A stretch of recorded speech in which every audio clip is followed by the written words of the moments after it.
Welcome to the 1994 Tour de Seoul, the road rally for electric and solar-powered cars from New York City to Philadelphia.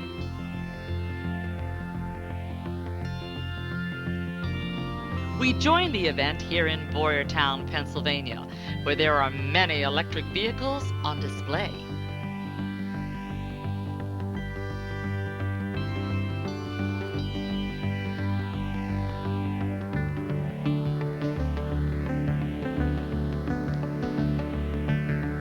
The electric car is not a new idea.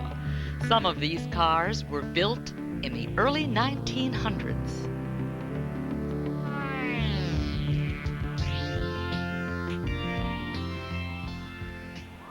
Okay, morning. My name's Ed Krivik. This is my son's car, Edward Raymond Krivik. It's a 1974 Fiat X19. It's converted to electric.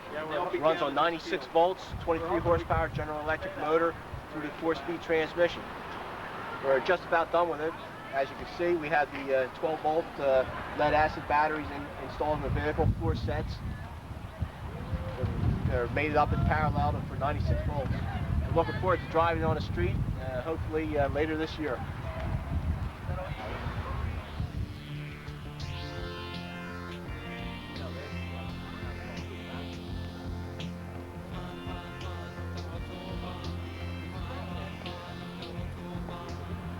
Many of the entries are from colleges and schools. One of the more interesting vehicles is the Ehrenberg, built by students of Cinnaminson High School in New Jersey. Here, Gus Ehrenberg explains its construction. Four-wheel drive, four-wheel steering unit. The wheels and motors are on a beam which acts as a bat, like a baseball bat. And the beam is calculated to pivot at the center of suspension of the bat, and the road hits the wheel at the center of percussion, and you can't feel a bump when you go down the road. Theoretically, it's just the same as a baseball bat when you hit a ball, and you never feel anything where you're holding the bat. It's pivoted. This is independent suspension, the first you've ever seen, because we don't tie the wheels together when we turn them. We tie the support systems together. The inherent characteristics of the internal combustion engine for 100 years, trying to make a variable speed device out of it. That's what screwed up the carburetors. That's what screwed up all of their engineering. It should have been run as a constant speed device, turning a generator. These are good variable speed devices. Series wound electric motors are one of the finest variable speed devices that have ever been built. They don't use diesel electric trains for nothing on the railroads, you know. Well, you can tell they start from scratch with this. Oh, yes. Right from scratch. Nothing put together. They put it together.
Several entries are now arriving at the finish line.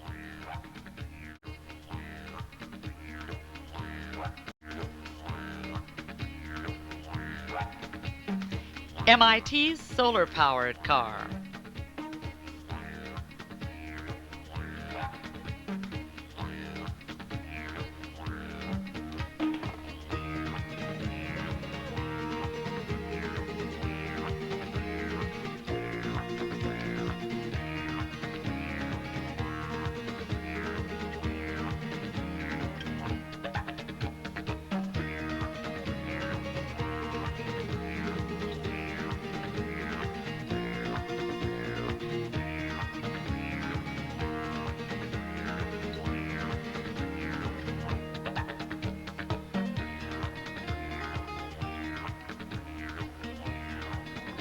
To earn extra points, Selectria's 2 cars go out to turn laps around the town.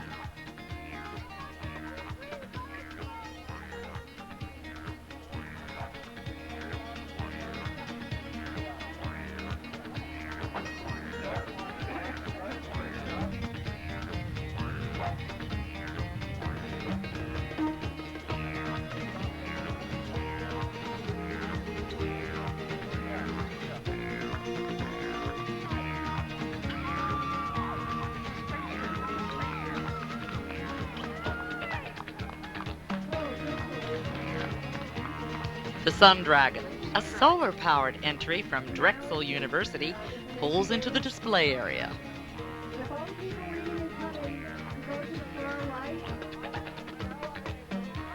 The cars aren't the only things getting their electricity from solar power. Although some of the cars are specifically built for electric power, many are converted gasoline-powered cars. Range of about 75 miles with this configuration. Got 19 6-volt batteries for a total weight of about 1,300 pounds in batteries in this car here. But the chassis itself is about 2,000 pounds, so total gross vehicle weight of around 3,300 pounds. Advanced DC motor, 20 horsepower continuous, 70 peak horsepower. Got Curtis controller, all parts courtesy of Electric Vehicles of America. Bob Batson, your advanced DC dealer. Having some problems. We have a K&W charger. Either the charger or the charging system is giving us some problems here on the race, and that's been our biggest problem, which has kept us from really getting any extra laps in. We can get about 60 miles, but we're getting about 3/4 of a charge, so it's too bad that we haven't been able to get a full charge yet. Hopefully tomorrow we will. We'll boost up our voltage a little bit, get a better leg in. Other than that, So, and what kind of car is this? 75 MG Roadster. What I have to say about this car is it's cool and I helped build it. Here's our 85 cars in the race. With a lead or an average of less than 10 people. Fill her up. We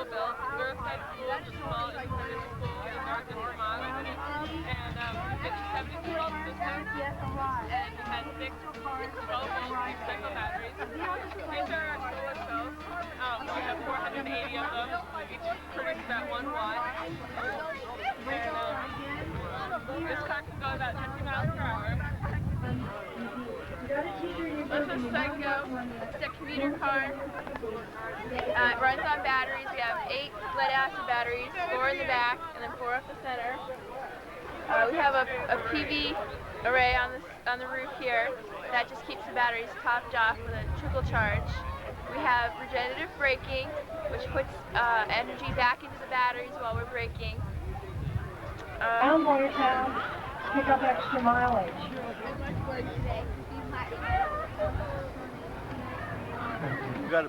We built it 2 years ago. We got 15,000 miles on it already, no problem. Everything is open, everything is right here. You can see. It's a very simple system. But That's all your batteries in that big box? right. Yeah.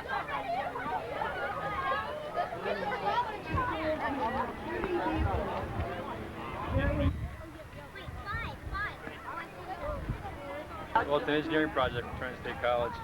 A dealership in New Jersey donated to Festiva, and we took out the engine and did some structural work on the car. Set up a 120 volt system with the motor, 18 horse motor, 6-inch DC. And just went from there, kept going. That's why I asked you. We use the panels to supplement the energy for the batteries. So usually you plug it in, it takes about 8 hours to charge. Car goes 70, it's about 90 miles.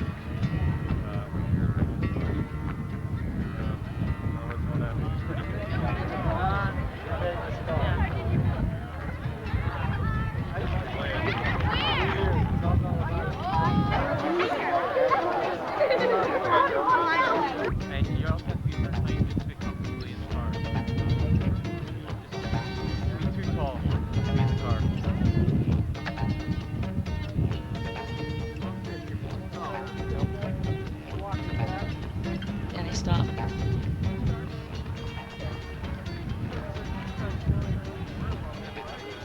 This is the body that goes on the top. A major purpose of the event is to educate the public about electric cars and the skills needed to produce them. Many schools make field trips to expose their students to the possibilities of electric vehicles.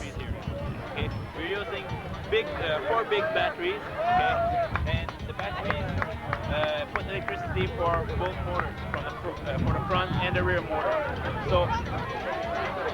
So on one system, okay, on one system we have the direction system, the suspension, motors, and brake system. So it's a totally new design we developed for that project.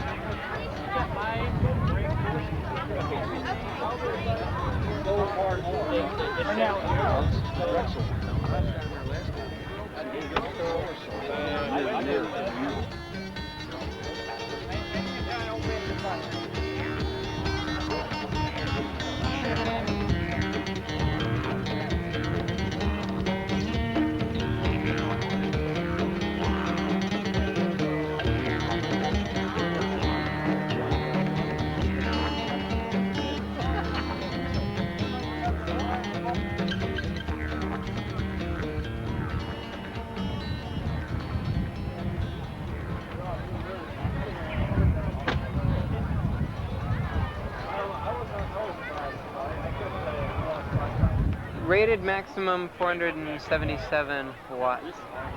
Well, on a day like this, we'll see close to that. We'll see 400 plus on a day like this watts.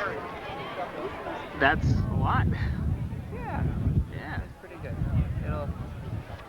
In Florida, on a flat ground, it'll get us 25 miles an hour straight off the panel without using the batteries.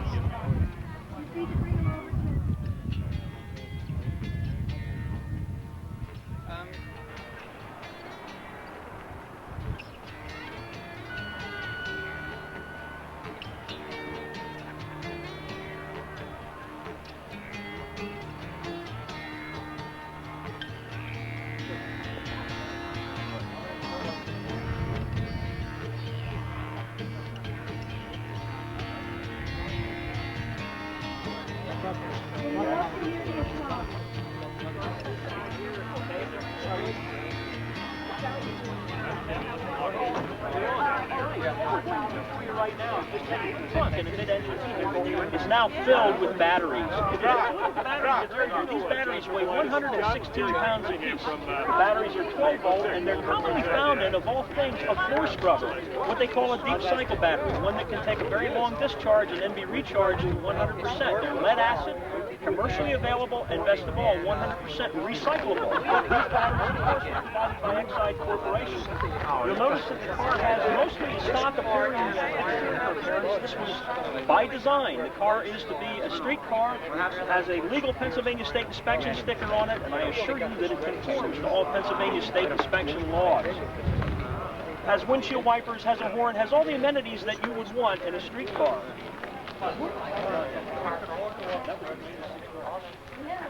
This is a car from Bolton High School. It used to be a 1974 Fiat X19. It was donated from an alumni. It was pretty rusted out when we got it, so first we cleaned it all up, pulled all the gasoline parts out of it. Then we put in all our electric components. We have 26-volt batteries, making 120 volts, 9-inch advanced DC electric motor. And it's a pretty standard setup, but we did a lot of work with aerodynamics, with our special fiberglass top that we molded ourselves, and rolling resistance. And so it's a very competitive car. We ran a little over 140 miles on it, which is very significant for a lead acid car. That was on one charge. That was on one charge.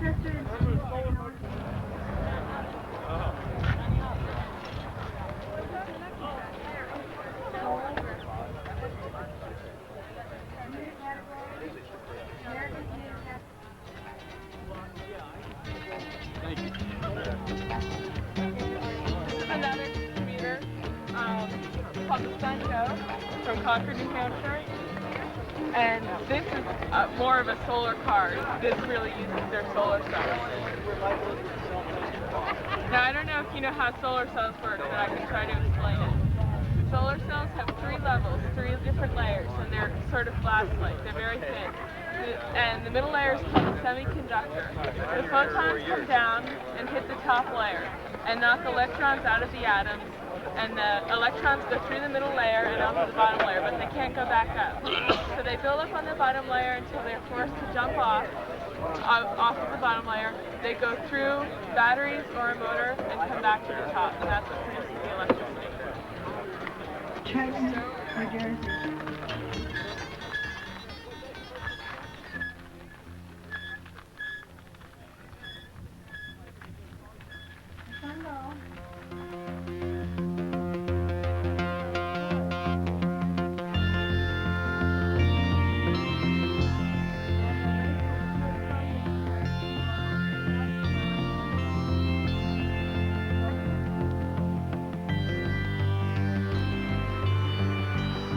After recharging overnight, the cars head out the next morning for the final leg of the race to Philadelphia via Henry Avenue.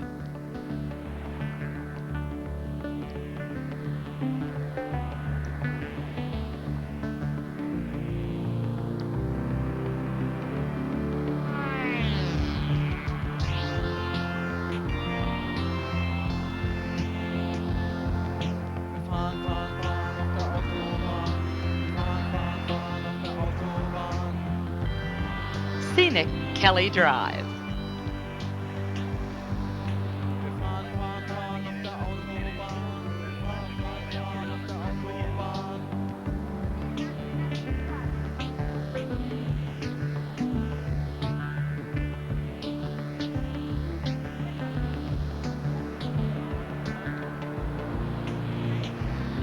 And the Ben Franklin Parkway to the finish.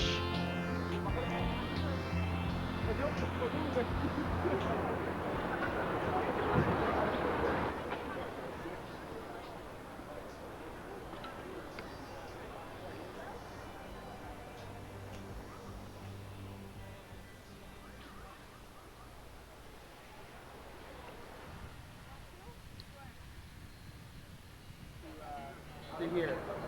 And we did it in 6 stages, over 6 days. About 360 miles, give or take a little bit. The race is won on minimum total elapsed time. You get penalized for different things. If you don't report to a meeting or you don't line up on time. various odd things. You're basically racing the clock and also racing people. We did pretty good. Placed third in our division, right behind Selectria, their two-seater, and behind UC Davis from California. I'm really happy this year. We might have set a Tour de Sol record for the most miles with lead-acid batteries. Ran 141 miles in one day, which we're very happy with. Very impressed.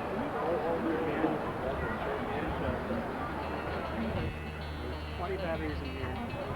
They're 6 volts each, deep cycle lead acid, whole thing. 120 volt system. There's about 8 to 10 hour recharging time, and a top speed of about 80, 85. You'll drive one for 10, 60.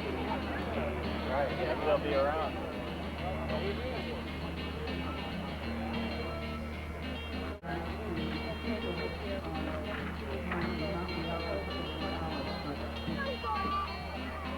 Besides seeing the technology of today, we also get a glimpse of the future generation of electric car builders.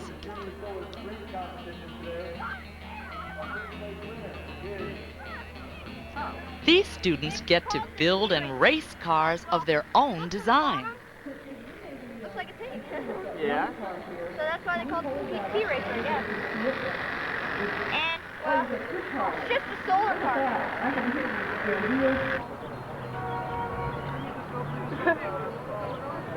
And a big solar panel.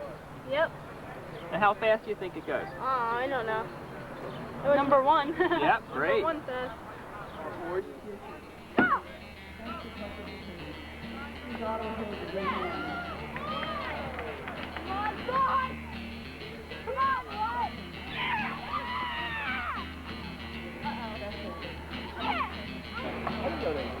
why I really must start with first what I call several solar cars. I didn't realize it.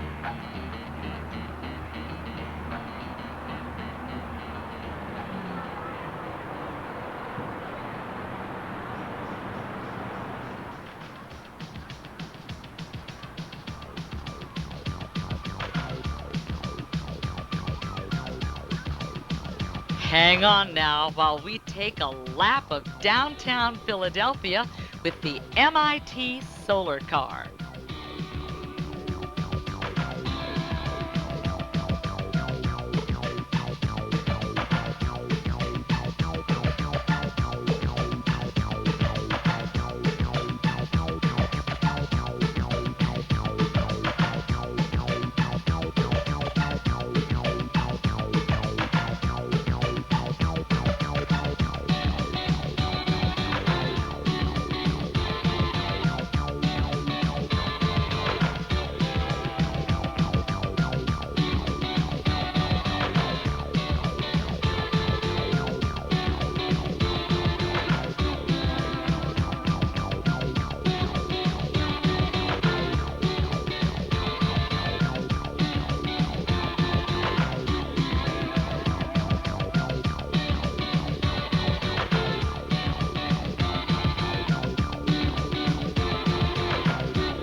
Thanks for joining us in our look back at the 1994 Tour de Seoul.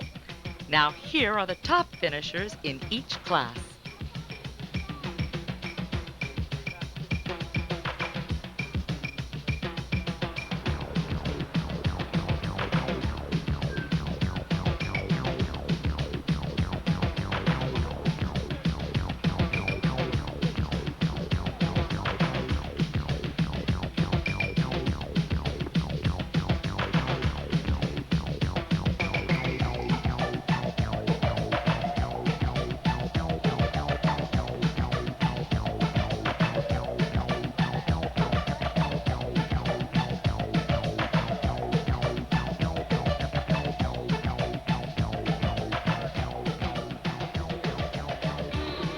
For more information, contact these organizations.